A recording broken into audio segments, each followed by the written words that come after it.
বন্ধুসকল, এইটোৱে হৈছে সেই ৰাস্তাটো যিটো দি আপুনি মন্দাৰমণি, তাজপুৰ, শংকৰপুৰ সকলোখিনি যাব পাৰে, আহিব পাৰে। এয়া হৈছে শংকৰপুৰ। সাগৰৰ পাৰত আমাৰ নৰ্থ ইষ্টৰ যিয়ে নাহক কিয় বেছি ৰিস্ক নল'ব, কাৰণ আমি যাৰ লগত গৈছোঁ তেওঁ ক'লে যে ইয়াৰ পৰা যদি ছোৱালী কেইদিনমান আগতে পানী উঠুৱাই লৈ গৈছে, আৰু সাগৰৰ পানী সাংঘাতিক হয়, ঢৌ সাংঘাতিক।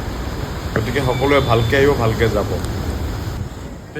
এতিয়া বৰ্তমান আহি পালোঁ শংকৰপুৰ। শংকৰপুৰতো ছেইম, অকণমান ধুনীয়াকৈ বনাই দিছে, চাওক বনাই দিয়া আছে, এইফালেও চাওক।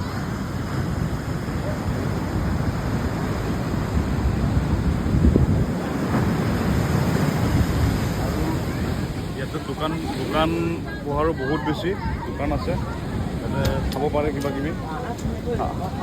আপোনালোকে আহিব শংকৰপুৰ, পাৰ্কিং আছে ইয়াতে, গাড়ী থোৱা পাৰ্কিঙত আপোনালোকে এইটো ভিউ চাব পাৰিব। ধন্যবাদ। এয়া হৈছে শংকৰপুৰ, এইটো মেইন ৰাস্তা, আৰু এয়া পাৰ্কিং, আৰু এয়া আপোনাৰ সাগৰ পাৰলৈ যোৱা ৰাস্তাটো।